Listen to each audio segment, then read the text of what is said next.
السلام علیکم ناظرین، میں ہوں نازیہ علی اور آپ سب دیکھ رہے ہیں شام فیض نازیہ علی کے ساتھ۔ ہمیشہ ملاقات کرواتی ہوں آپ سب کے چہیتے اور پسندیدہ مہمانوں سے۔ آج آپ نے پروگرام کے آغاز میں بھی دیکھا، جب بھی میں بات کرتی ہوں ملک کی یونٹی کی تو اس میں ایک اور بھی چیز ہوتی ہے۔ جس طرح آپ دیکھتے ہیں کہ مختلف سوشل یا پولیٹیکل گیسٹ میرے ساتھ موجود ہوتے ہیں یا کسی بھی شعبے سے کام کر رہے ہیں ملک کے لیے، اس میں اگر میں ایک اہم پوائنٹ آپ لوگوں کو بتاؤں، آپ سب بھی جانتے ہیں جہاں ہم ملک کی خدمت کی بات کرتے ہیں تو نوجوان نسل کی خاص طور پر ملک کی اصلاح کے لیے، جب ہم دینی طور پر اسلامی طور پر اصلاح کی بات کرتے ہیں، مذہبی اسکالرز کی، اور خاص طور پر اگر شاعری کی بات کریں اور جو لکھ رہے ہوتے ہیں ان لوگوں کی بھی، تو وہ لوگ بھی ایک خاص جذبے کے ساتھ خاص خدمت سر انجام دے رہے ہیں اپنے وطن کے لیے، اپنے ملک کے لیے، اپنے پاکستان کے لیے اور اپنی قوم کے لیے۔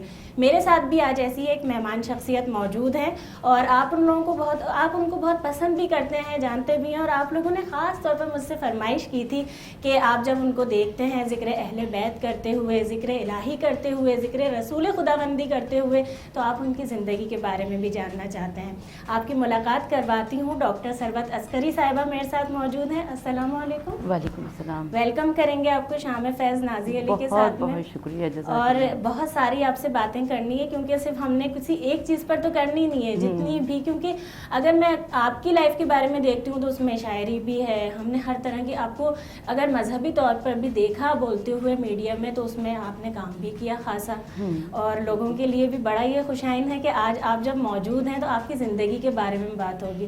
اچھا ڈاکٹر صاحبہ، جہاں تک ہم بات کرتے ہیں پی ایچ ڈی کی، کیونکہ آپ نے پی ایچ ڈی کی، اس میں کیونکہ ہمارے یہاں بڑا موسٹلی یہ ہوتا ہے کہ خواتین کرتی ہیں لیکن وہ بعض دفعہ ہوتا ہے ان کا بیک گراؤنڈ اس طرح کا نہیں ہوتا، لیکن جب ہم بات کرتے ہیں آپ کی خاص طور پر تو آپ کا تو بیک گراؤنڈ ہی جتنا ہماری اور ناظرین کی نالج میں ہے تو وہ مذہبی چلتا آ رہا ہے۔ کچھ بچپن کے بارے میں اپنے بتائیے کہ کیا، یعنی کہ آپ کے فادر کی طرف سے بھی آپ کو یہ سب کچھ ملا، تو کس طرح کا بچپن گزرا، پرورش کون سے شہر میں پیدائش ہوئی؟ سب سے اہم سوال تو ہمارے ناظرین کا یہ ہوتا ہے۔ سب سے پہلی بات یہ نازیہ کہ میرے والدین کا تعلق ہندوستان کے مشہور شہر جونپور سے تھا، اور یہ لوگ مائیگریٹ کر کے پاکستان آئے تھے، اور پاکستان آنے کے بعد کراچی کو ہی جائے سکونت قرار دیا، اور کراچی میں پیدا ہوئی ہوں، یہیں پر زندگی گزری ہے، یہیں پر پڑھائی لکھائی ہوئی، یہیں پر شادی کی، یہیں پر بچے پیدا ہوئے، یہیں پر ہم لوگ 5 بہن بھائی تھے اور میں جڑواں بہن ہوں، یعنی ہم 2 بہنیں تھے، لیکن میری دوسری بہن کا 7.5 سال کی عمر میں انتقال ہو گیا تھا، تو اس طرح ہم 4 بہن بھائی رہ گئے تھے، 2 بہنیں اور 2 بھائی۔ تو سب سے بڑی بہن ہے جو ایک گورنمنٹ اسکول میں پرنسپل کے عہدے پر فائز تھیں، ابھی وہ ریٹائر ہوئے وہاں سے۔ اس کے بعد بھائی ہیں جو کہ ماشاءاللہ سے بہت اچھی جاب کر رہے ہیں، سیکورٹی پرنٹنگ پریس میں ہوتے ہیں، اس کے بعد میں ہوں، اس کے بعد پھر چھوٹے بھائی ہیں جو سول ایویشن میں ہوتے ہیں۔ تو الحمدللہ رب العالمین تمام بہن بھائیوں کے اوپر والدین کی جو ایک تربیت ہے، ان کا ایک خاص انداز تھا، اس کی جھلک نظر آتی ہے۔ آپ زیادہ کس کی چہیتی تھی؟ اٹیچمنٹ زیادہ کس سے تھی پیرنٹس میں؟ اچھا، جڑواں بچوں میں یہ ہوا کرتا ہے نازیہ کہ ایک بچہ باپ کا ہوتا ہے، ایک بچہ ماں کا ہوتا ہے۔ تو میں اور میری بہن جب پیدا ہوئے تو ہم دونوں میں سے وہ جو میری دوسری بہن جس کا انتقال ہو گیا وہ ابو کے حصے کی تھی اور میں امی کے حصے کی تھی۔ تو جب اس کا انتقال ہو گیا، ہم دونوں ساتھ اسکول جاتے تھے، ہمارا ایک جیسا یونیفارم تھا، ہمارا ایک جیسا بیگ تھا اسکول کا، مجھے سب یاد ہے۔ تو اس کے بعد اس کا انتقال ہو گیا، تو وہ جو والد کی جو شفقت تھی نا وہ پوری کی پوری میرے حصے میں آئی، اور وہ اس قدر سینسٹیو تھے میرے لیے کہ مجھے اچھی طرح سے یاد ہے کہ جب وہ آتے تھے آفس سے تو اس کے بعد ان کی زندگی کا کوئی اور کام نہیں ہوتا تھا، بس وہ ایک چائے کا کپ پکڑتے تھے، اور میں ہوتی تھی اور بہت چھوٹی سی تھی، اور ہمارے یہاں ایک بہت بڑی سی کتابوں کی لائبریری تھی، الماری تھی، تو اس میں سے وہ کوئی بھی کتاب نکالتے تھے۔ اب یہ میری قسمت ہے کہ وہ اس میں سے دیوان فیض نکلتا ہے، یا میر انیس کے مرثیے نکلتے ہیں، یا کلیات اقبال نکلتی ہیں، یا غالب کی شاعری نکلتی ہے، کچھ بھی نکلے وہ مجھے کوئی سا بھی صفحہ وہاں سے کھولتے تھے اور کہتے تھے پڑھ کے سنانا شروع کر دو۔ اچھا، تربیت کا آغاز وہیں سے ہو چکا تھا نا بچپن سے؟ یہ ساری چیزیں اگر دیکھا جائے تو علم و ادب شروع ہو چکا ہے۔ دیکھیں 5ویں پشت ہے شبیر کی مداحی میں، یہ حقیقت ہے کہ ننیال کے موروثی اثرات، ددیال کے موروثی اثرات جو تھے، انہوں نے اس سے میں نے کسب فیض کیا۔ پھر والدین، میری امی باتوں باتوں میں اشعار سنایا کرتی تھیں. اچھا بچپن میں کبھی یہ نہیں ہوتا تھا کہ نہیں شرارتیں کر لی جائیں, یہ کیا ہے, بچوں کو ذرا بوریت فیل ہو رہی ہوتی ہے, کس طرح کی بچی تھی, ایسا کچھ میں ہوتا تھا؟ لکھنے پڑھنے والی تھی. اچھا. ہاں میرا دل اچھا اس یعنی میں آپ بھی پہ مسلط نہیں کیا گیا وہ سب چیزیں جو اس میں بھی کہ نصابی environment کو کتابیں ایسے- پیچھے رہ جاتی تھیں.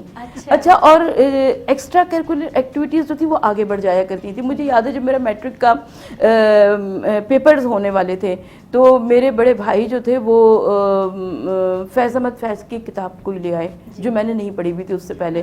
اب بڑی وہ کشمکش کا عالم تھا, ادھر سامنے میٹرک کے پیپرز, ادھر وہ فیض احمد فیض کی کتاب, اور دل اور عقل نے جو فیصلہ کیا کہ پیپرز کو تو جانے دو, پہلے کتاب پڑھ لی جائے. اور وہی ہوا, زیادہ دلچسپی اور ہاں اور وہی ہوا کہ پوری رات میں ہم نے وہ فیض احمد فیض کا کلام پڑھا اور اس کے بعد پھر اگلے دن سے دوبارہ یاد میتھ ہو کی. جایا کرتے تھے سارے شعر, یہ بھی تو ہوتا ہے نا اشعار, ہاں اشعار مجھے اپنی شاعری نہیں یاد ہوتی لیکن ہو جاتی ہے نہیں دوسروں کی بھی اتنی نہیں ہوتی, ہاں اتنی نہیں ہوتی, لیکن کیونکہ دلچسپی شاعری سے بہت زیادہ ہے لہٰذا وہ جو ایک ردم ہوتا ہے جسے ہم وزن کہتے ہیں, بحر کہتے ہیں, اس میں دل لگ جایا کرتا تھا, خود بخود زبان پہ وہ جاری ہو جایا کرتا تھا, تو اس کی وجہ سے وہ زبان پہ مصرع آ جایا کرتا تھا. تو مجھے یہ لگتا ہے کہ شاعری یاد نہیں کرنی پڑتی تھی, وہ خود بخود یاد ہو جایا کرتی. اچھا اگر کیونکہ ہمارے ناظرین کے بھی سوالات ہیں, جب ہم بات کرتے ہیں کہ اسپورٹس کی طرف بھی تھی کوئی دلچسپی, کوئی رجحان تھا یا نہیں؟ بالکل بھی نہیں تھا. بالکل نہیں. انہی سب چیزوں پڑھنے لکھنے, کاغذ اور قلم کا شوق تھا. ہاں اور نہیں پھر اس کے بعد آگے بھی بڑھی نا اسی کے اندر, تو اس پر بھی مزید ہم بات کریں گے. سوالات ہمارے پاس بہت سارے ہیں, آپ نے ریڈی رہنا ہے.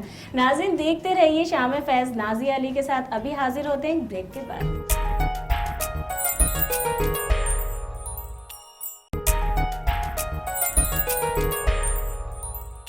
جی تو ناظرین ہم بریک سے ایک بار پھر حاضر ہو گئے ہیں. آپ سب دیکھ رہے ہیں شام فیض نازیہ علی کے ساتھ, اور جی ہاں میرے ساتھ موجود ہیں ڈاکٹر ثروت عسکری صاحبہ. بریک سے پہلے میں نے ایسے ہی پوچھ لیا, ویسے آپ لوگوں کا سوال تھا, مجھے آئیڈیا تھا یہ کہیں گی کہ مجھے اسپورٹس سے کوئی دلچسپی نہیں ہے.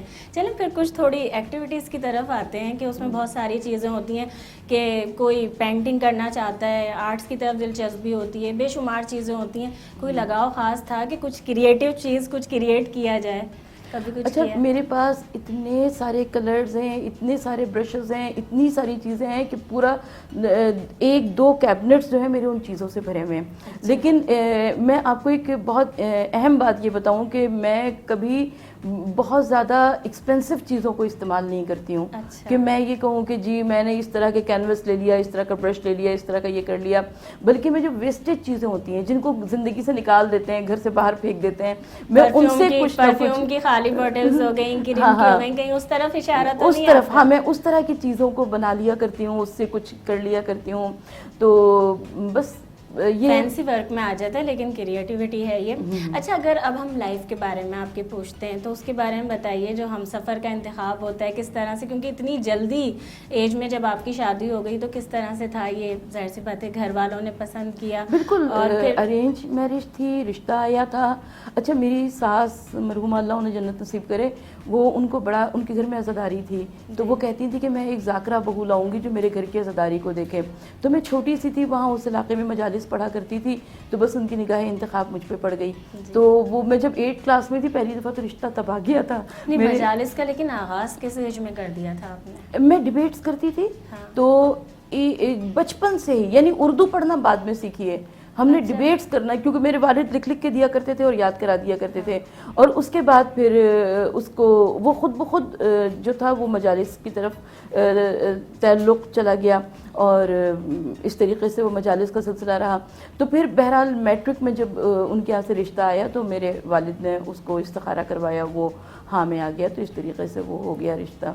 تو لیکن پھر بہرحال بہت 4 سال کے لیے رشتہ طے ہوا تھا, لیکن اللہ کی رضا یہی تھی کہ وہ جلدی ہو گیا, وہ جلدی ہو گئی. لیکن دیکھیں ایک اور سوال بھی ہے, اور اس وقت ان کا دل دکھانا نہیں ہے, لیکن آپ لوگوں کا بھی سوال ہے بڑا. ہم نے بھی دیکھا ہے کہ آپ اپنے جو لائف پارٹنر ہیں, ہم سفر خاصا مس کر رہی ہوتی ہیں, ان کی ڈیتھ بھی کس طرح سے جب پورا وہ ساتھ گزرا, اور کس طرح مینیج کرتی ہیں, اب کیا دشواریاں ہوتی ہیں؟ دیکھیں اس وقت تو بہت مشکل تھا, شروع میں بہت مشکل تھا, کیونکہ کم عمری کی شادی جو ہوتی ہے وہ بہت زیادہ مشکلات لے کر آتی ہے. لیکن الحمدللہ میں کا قریب تھا. میں اپنی امی کا ضرور تذکرہ کرنا چاہوں گی کہ انہوں نے اس مشکل وقت میں میرا بڑا ساتھ دیا. دیا, بڑی بہن نے بہت ساتھ دیا, گزر گیا وہ ٹائم. اس کے بعد شوہر نے, میں اپنے شوہر کو سب سے زیادہ جو خراج تحسین پیش کرنا چاہتی ہوں وہ یہ کہ انہوں نے ایک پڑھتی ہوئی لڑکی سے شادی کی تھی, اور بہت اس وقت ایسے حالات تھے کہ ان کے والدین کا انتقال ہو چکا تھا اور اس میں وہ شادی ہوئی تھی, لیکن اس کے باوجود انہوں نے میری پڑھائی کا سلسلہ نہیں رکوایا.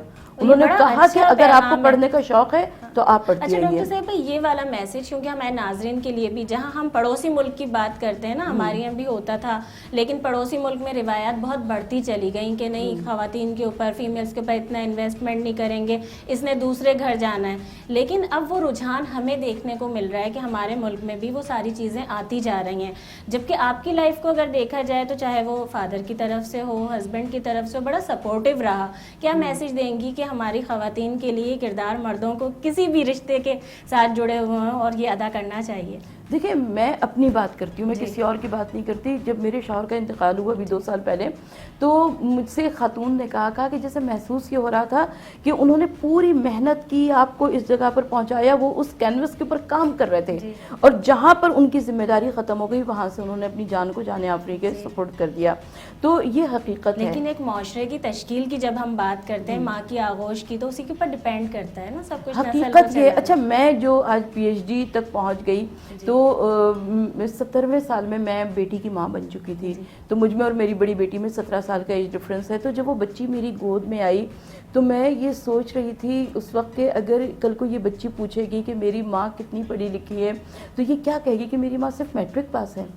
تو اس ایک جملے نے, اس ایک جملہ جو میرے ذہن میں چپک گیا تھا, اس نے مجھے اتنی ہمت دی کہ میں نے سسرال میں ایف ایس سی کمپلیٹ کیا, اس کے بعد بیچلرز کیا, اس کے بعد ماسٹرز کیا, اس کے بعد 14 ایئرس کا گیپ آیا, اور اس کے بعد ایم فل. بڑا چیلنج مان لیا نا آپ نے تو. اور لیکن ابھی ان سے میں مذاق بھی کروں تو یہ ہے کہ کہیں سے بھی آپ کو نانی لگتی نہیں ہوں گی, ماشاءاللہ سے بن گئی ہیں. الحمدللہ میری بڑی نواسی جو ہے ماشاءاللہ 10ویں سال میں. جی لیکن ہمارے پاس پھر وقت ہو گیا نا بریک کا, بہت ساری باتیں بھی کرنی. ناظرین دیکھتے رہیے شام فیض نازیہ علی کے ساتھ. ابھی واپس آتے ہیں بریک کے بعد.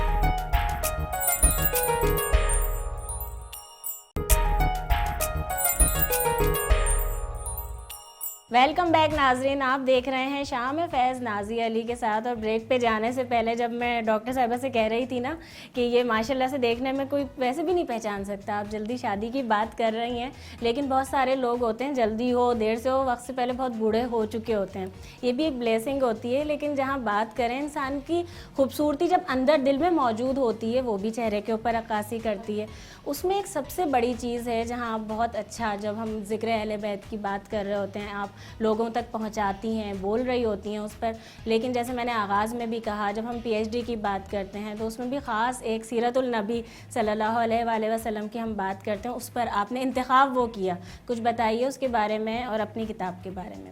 دیکھیے جس وقت میرا پی ایچ ڈی میں ایم فل سے پی ایچ ڈی میں کنورژن ہو رہا تھا تو میرے سپروائزر نے مجھ سے پوچھا کہ آپ کس موضوع پر پی ایچ ڈی کرنا چاہیں گی, تو میرے زبان سے بے اختیار نکلا, شاید یہ اللہ تعالیٰ کی جانب سے ہوتا ہے. اچھا میں ایک اور مختصر سی بات کو اور اس میں شامل کر دوں. میں نے 2008 میں اپنے والد کا حج بدل کیا تھا. تو میں جس وقت طواف کعبہ کرتی تھی تو میں پہلے تو مسنون دعائیں پڑھتی رہتی تھی حتیم سے گزرتے ہوئے, اور جب ہم رکن یمانی تک پہنچتے تھے تو وہاں سے میں پھر اپنی دعائیں اللہ تعالیٰ سے اپنی گفتگو اپنی بات چیت شروع کیا کرتی تھی. میں کہتی تھی کہ پاک پروردگار یہ کام تو ساری عورتیں کرتی ہیں, یعنی گھر دیکھنا, شوہر دیکھنا, بچے پالنے, یہ تو سب ہر عورت کرتی ہے. میں کہتی تھی پروردگار عالم تو مجھ سے کوئی ایسا کام کرا لے کہ جو تیری اور تیرے حبیب کی اور ان کے اہل بیت اطہار کی بارگاہ میں ان کے لیے قبولیت کا درجہ پہنچے. بس میں وہاں سے واپس آئی ہوں تو مجھے معلوم ہوا کہ فیڈرل اردو یونیورسٹی میں ایڈمیشنز ہو رہے ہیں, اور بس میں ایم فل میں ایوننگ کلاسز تھیں, بچے اسکول سے آ جاتے تھے. اور ایک زمانہ ایسا تھا نازیہ جس وقت میں اور میری دونوں بیٹیاں ایک ساتھ پڑھ رہے تھے میڈیکل میں. بڑی والی بیٹی ڈاکٹر آف فارمیسی کر رہی تھی, چھوٹی والی بیٹی ایم بی بی ایس کر رہی تھی, اور میں پی ایچ ڈی کر رہی تھی. تو میرے بچے ہنستے تھے, کہتے تھے دیکھتے سب سے پہلے کس کے نام کے ساتھ ڈاکٹر لگے گا.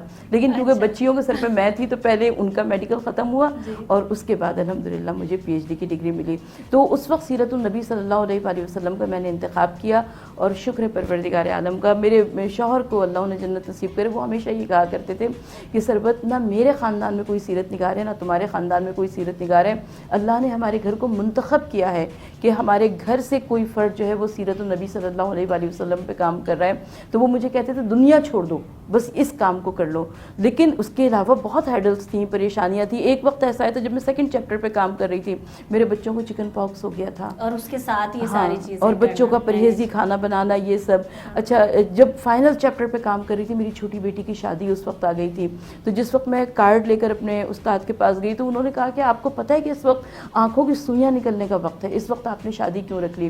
تو میں نے کہا کہ سر جو فرائض ادا کرنے ہیں وہ تو ہیں، لیکن یہ کام بھی انشاءاللہ تعالیٰ اپنے وقت پہ ہوگا اور وہ کام بھی مجھے اور کرنا پھر ہے. نیت کی بھی بات آ گئی نا کہ آپ نے جب سوچ لی ایک چیز تو اللہ تعالیٰ خود بخود اس کے راستے بنا دیتا ہے. محنت بہت زیادہ کی زندگی میں، بہت زیادہ کی، لیکن اللہ کا احسان یہ ہے کہ اس محنت کا پھل بھی ملا. بالکل. اور بہت شکریہ آپ کا. کچھ ذرا سوالات ابھی کیونکہ ان سے سیریس باتیں بھی ہو گئی ہیں، زندگی پر بھی ہو گئیں، اب تھوڑا اور ہنسا بھی دیتے ہیں نا انہیں. تیار ہیں آپ؟ کیونکہ ریپڈ فائر کی طرح ایک میں ورڈ بولوں گی، آپ نے ایک ہی جواب دینا ہے، بس ایک لفظ میں. اچھا، پھول؟ زندگی. چہرہ؟ خوبصورت. آنسو؟ پردرد. اچھے آ رہے ہیں جوابات، ہے نا، یہی چاہتے تھے نا آپ لوگ. عزت؟ سربلندی. اچھا یہ سوال ہے نا ان سے بن نہیں رہا لیکن پھر بھی کر لیتے ہیں. شاپنگ؟ یہ ابھی گردن ہلاتے ہوئے نہیں نا، اس کے لیے لفظ بھی نہیں ہے. اس کے لیے فارغ، ان کے لیے فارغ کام ہے. کہانی نہیں ہے. کتاب؟ زندگی. اچھا اگر فرمائش کریں، کیونکہ ہمارے ناظرین کی آتی ہے، اب میں دیکھیں اس طرح کی آپ لوگ بھی فرمائشیں نہیں کیا کریں، جب آپ لوگوں کو معلوم ہوتا ہے کون سا گیسٹ ہے. میں ان سے سانگ کا تو کہہ نہیں سکتی. کیا کوئی شعر سنانا چاہیں گی ہمیں، یا کوئی قصہ چھوٹا سا کچھ کیا شیئر کریں گی؟ میں ایک مختصر سی نظم آپ کو سنا دیتی ہوں کہ یہ عید کے دن کے حوالے سے لکھی تھی میں نے نظم، کہ کبھی جو عید کا دن ہو تیری یوں یاد آتی ہے، کبھی جو عید کا دن ہو تیری یوں یاد آتی ہے، وہ میری آنکھ میں جھلمل گزشتہ عہد کی باتیں، ملاقاتیں مداراتیں وہ ہر ایک سمت بس یادیں، اور ان یادوں کی محمل میں وہ جھلمل کرتی باراتیں. کبھی جو عید کا دن ہو محبت کی وہ سوغاتیں، نوادر بن کے کرتی ہیں وہ چاروں سمت یہ باتیں. کبھی جو حال دل لکھنا مسلسل جان و دل لکھنا، محبت زیر لب لکھنا اسے میری طلب لکھنا، محبت تب نہیں تھی تو محبت اب عجب لکھنا، کبھی جو عید کا دن ہو. زبردست. اور آج ہم نے بھی بہت شکریہ آپ کا. آج ہم نے کوشش کی کہ پروگرام کو بھی تھوڑا عید کی طرح ہی بنا دیا جائے، انہوں نے شاعری بھی عید کی کر دی. بہت شکریہ، تھینک یو سو مچ. اور یہ میری طرف سے آپ کے لیے بہت شکریہ، جزاک تھینک یو اللہ. سو مچ. ایک اور گفٹ ہے میری اور میری ٹیم کی طرف سے آپ کے لیے، جو ہمارے بہت پروگرام کی اور شکریہ. چینل کی آپ کو یاد دلاتا رہے گا. بہت شکریہ. کس قدر خوبصورت یہ شیلڈ ہے، اور بہت شکریہ. یہ واقعی میرے لیے ایک بہت یادگار چیز ہے. اور یاد تو ہے نا، ہماری محبت بھی ہے یہ ہماری. بالکل بالکل. اور ایک اور گفٹ ہے میری اور میری ٹیم کی طرف سے فیض نیٹ ورک کی آپ کے لیے. جزاک اللہ، بہت شکریہ. تھینک یو سو مچ. جی تو ناظرین، آپ نے ہمیشہ کی طرح شام فیض نازیہ علی کے ساتھ پسند کیا ہوگا. آج کا آپ نے پروگرام دیکھا، اس میں ایک اور میسج بھی ہے کہ صرف لڑکے نہیں، لڑکیاں بھی، لڑکیوں کی تعلیم بھی اتنی ہی ضروری ہے جتنی کہ لڑکوں کی، کیونکہ ہمارے ملک کی ترقی کے لیے سب کا تعلیمی یافتہ ہونا بہت ضروری ہے.